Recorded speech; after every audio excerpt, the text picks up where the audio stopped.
to the Dear to Me Knits podcast. My name is Dearney. You can find me on Instagram at Dear to Me Knits. This is a knitting and stuff podcast from the southernmost point of Indiana. I reside on this land of these indigenous people. And yeah, I don't know what else to say at the top of the episode. I think I say that every week, so I guess I do know what to say, because what I'm supposed to say is I don't know what to say.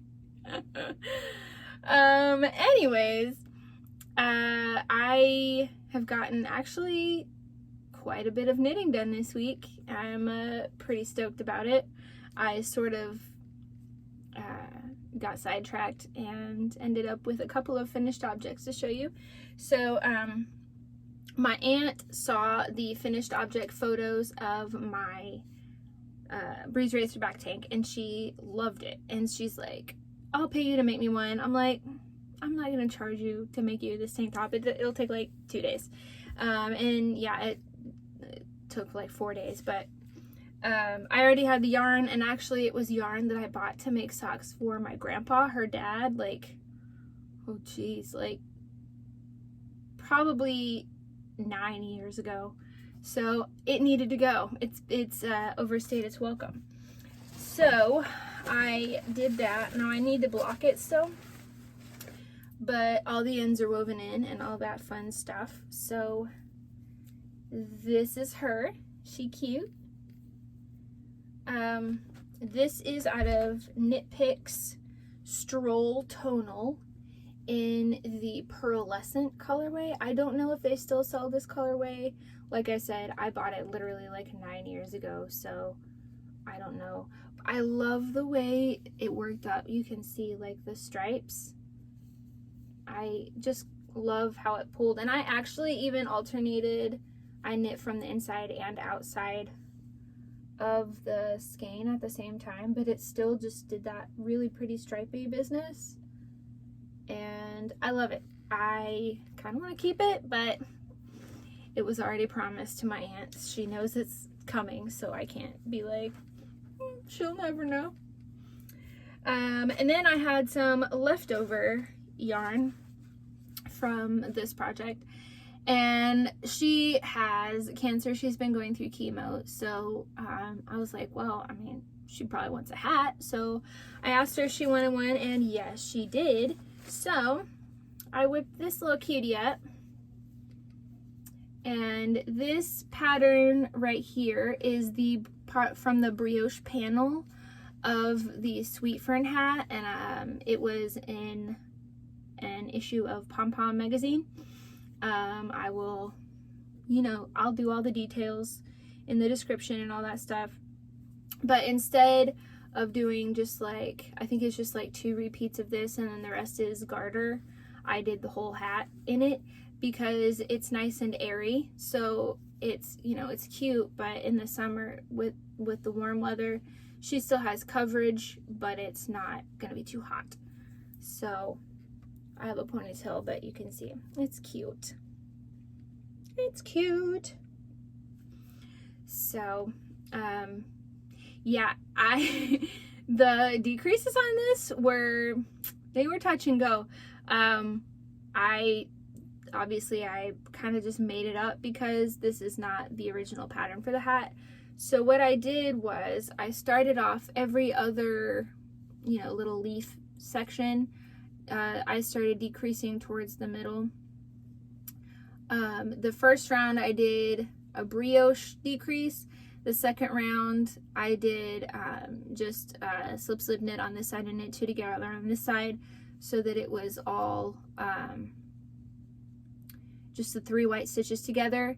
And then the next round I did a center double decrease in order to keep this center stitch going in the, being in the front all the way up. And then once I finished this one, then I went to the other ones and did the same thing on them until I got to this beautiful top. Look at it. Look at that flower. gorgeous. So, 2 finished objects, bud. Did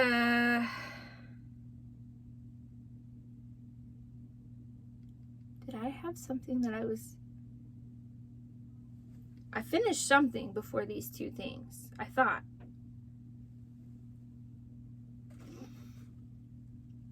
Maybe not. Maybe I was getting ready to start a new thing last time. I don't even remember what I showed you last time, to be honest. I have no freaking clue.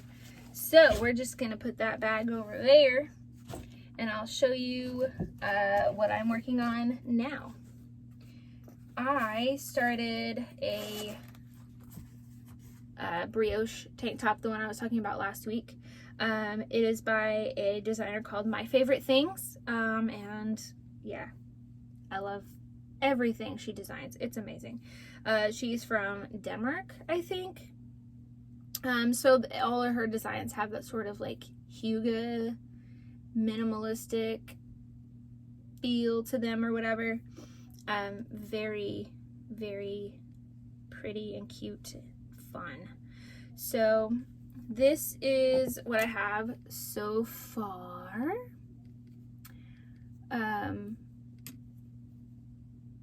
This is the right side. So there's this cute little speckly white yarn, and then the back side is this like crazy neon like highlighter yellow. I love it. It's gonna be so cute once it's done. So obviously I did the 2 straps, joined them here, and now I am starting the boob shaping, the boob decoration shaping. So I got a little spot right there, and then there's decreases and increases to make like a little design in the lines. So pretty cute. I am very, very excited about it. I don't know why. I've just been in the mood for brioche, so that's what I'm doing. It's gonna be really cute. The original design is like, it's the kind of casual where if you paired it with the right pants and shoes and stuff, it would also be, you know, like not formal obviously, but you know, like it can be dressy or just like chill. So the colors I picked obviously probably affect that a little bit, but I'm loud and I don't care. If I'm supposed to look dressy, I'll make it look as crazy as possible. I toe the line big time. So I'm pretty pleased with this. The yarn, the pink speckle, here I can show you the actual skein, the cake. This is the cake, beautiful birthday cake. This is Black Elephant yarn in the Blame Fox colorway. I've had this for a while, and I actually have like 3 skeins that look almost identical to this because I just apparently love white yarn with neon speckles. So if you ever are just at a loss of what yarn to give me, white yarn with neon speckles, I can't get enough. There's no such thing as enough of that. And the contrast color is, and you know what, I am actually thinking this is not Stroll tonal, because, or maybe it is, maybe Stroll tonal does come in a hank. This came in a hank. I'll double check. I'll go back and correct myself. But this is Stroll, and it is the colorway highlighter yellow, and it is very soft, so soft, and so bright. I love it. It does, like, it almost doesn't look real. In real life, like, it looks like your eyes are playing tricks on you. Like, it messes with your eyes a little bit. It's very, very neon, but I love it. It is, it's gonna be so freaking cute.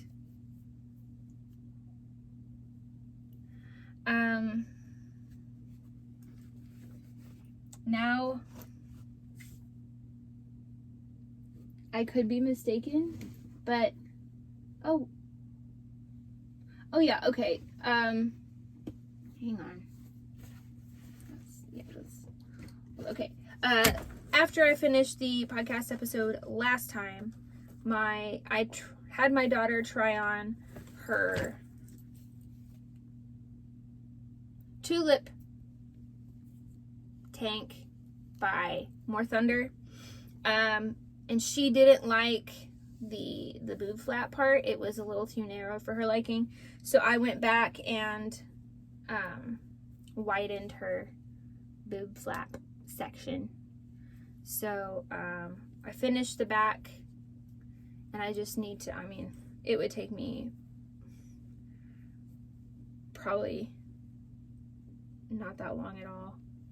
Looks like I need maybe another inch, and then fold it over and bind it off, weave in the ends. Yeah, I could be done in like half an hour. But it's been cold and rainy for the past little while here, so I mean, it's not like she's dying to wear it. So I will probably finish that this week, and I think that's all I got. A whopping 12 minutes. This can be a little shouty. I haven't bought any yarn that I can recall. I bought a pattern, and I'm very excited about it. It's like beta, so I got it for like half price.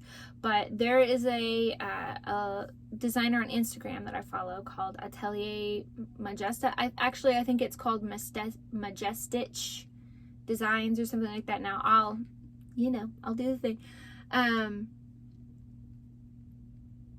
She designed this really cute cropped sort of t-shirt, and it has, you do the collar around, but then it has like a cutout here, and it's called Boob Window. And I was like, I love it. I gotta freaking knit this pattern. So I don't know what yarn I'm gonna make it out of, because it calls for Aran weight yarn, and I don't have a like massive abundance of Aran weight yarn, but yeah, it's called Boob Window, and it's really freaking cute, so I gotta make it. So I imagine that this will not be done by the time I record next. It's at the point where I really have to pay attention to the pattern and everything, so I'm not going to just like be able to mindlessly do, like an inch and a half every night and be done in 2 weeks.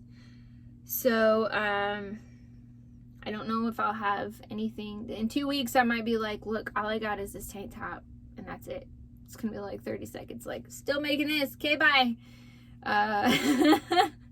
But we'll see. Maybe I'll start something a little more mindless, so that I have something to work on while I watch TV, because it really is hard to follow the pattern and try and watch my shows with that, which, oh my gosh, Handmaid's Tale is back on, and yeah, I'm very, very excited. I devoured the first 3 episodes the day they were released, and last night watched the new episode. Yes, I'm very excited about Handmaid's Tale. So, and besides that, I've been watching Law and Order Criminal Intent, which is one of my favorites. So yeah, that's pretty much it. I ordered some coffee from a Black-owned coffee business. If you are in the market for some coffee, there's actually two. So I ordered my regular morning coffee from a company called Portrait Coffee Company, and they are out of Georgia. And the one that I bought is called Tony, which is after Toni Morrison, the author. It is so yummy. Definitely recommend grabbing some of it. And then I drink decaf at night. When I get done eating my ice cream before, like, the kids go to bed, hop in bed with my ice cream and I watch my show. And then after I eat my ice cream, I'm cold, so I want something warm to drink. So I usually have tea or decaf coffee, and decaf coffee is definitely my preference. So I ordered from a coffee company, a roaster out of California, and I want to say Compton, but I could totally be wrong about that, called Patria Coffee Company, and they are also Black-owned. And so most of the time, if you're ordering like decaf from a roaster, it's always Colombian. And not that there's anything wrong with Colombian, but it's like, I want something different. I want to try from different parts of the world, even though I want decaf. You know, like, you can get single origin out the wazoo if you want regular, but if you want decaf, you get Colombian. So I was really excited, and that's why I ordered from this particular company, because I spent probably an hour and a half on the internet just looking at, for Black-owned coffee businesses that have decaf. And I had a whole bunch of tabs open with all the different ones, and then I saw this one and I was like, that's it. That's all. That's it. It is from Oaxaca, Mexico. And I've never had any region of Mexico. I've never had coffee from there. So I got it, and it is so good. It's so good. If you're a decaf coffee lover, definitely get on there. I will make sure the info is available. So I don't always put the description in like right away, just because it's a lot to type up and stuff. And usually right after I finish recording, I have to run to the kitchen and start cooking, or I'll have like therapy right after or something like that. So sometimes it takes me a few days to just like here and there get all the links in my notes app and then copy and paste into YouTube. So if you want to know and I don't have it in the description yet, just like Instagram DM me or something, or comment down below and be like, hey, quit slacking. Why you even have a podcast if you're not going to link your shit? I will make sure to get that in there. Other than that, I don't think there was anything in particular that I wanted to mention. Oh man, I don't know how to like put what I want. I guess I could put a link, but the only link I have is for Ravelry. That's what sucks. Okay, let me explain, because I'm getting ahead of myself. So my sister's getting married. For all of my relatives' weddings, I have knit the bride a doily. So I had my sister go through Ravelry, because it was the only place where I could just have like every doily known to man in one place, so that she could be like, this one and this one and this one. So I logged on to Ravelry and I showed her all the doilies. And of course the one she picked out is from a little leaflet from Germany from 1931. And I'm like, oh goodness sakes. So she picked out some backups, and I haven't even looked to see what the deal with those is, because I'm really trying like everything possible to get her first choice. So if you want to help me, I will put the link to that doily on Ravelry. If you know where to find like vintage, antique, whatever you want to call it, knitting patterns, especially German knitting patterns, I could really use your help, because I want to make my sister's wedding dreams come true. it would be amazing. And if by like January I haven't found it, then I will settle for one of her second choices. But I really want to do right by her. And the pattern, like some of it I could definitely just figure out, but other parts of it are, the picture is so grainy that it's hard to tell what's going on with it. So I really would rather try to have a pattern if I can. So yeah, I don't think I have any more. Oh yes, so I'm gonna finger gun you. You are so dear to me, and I will see you in a couple weeks.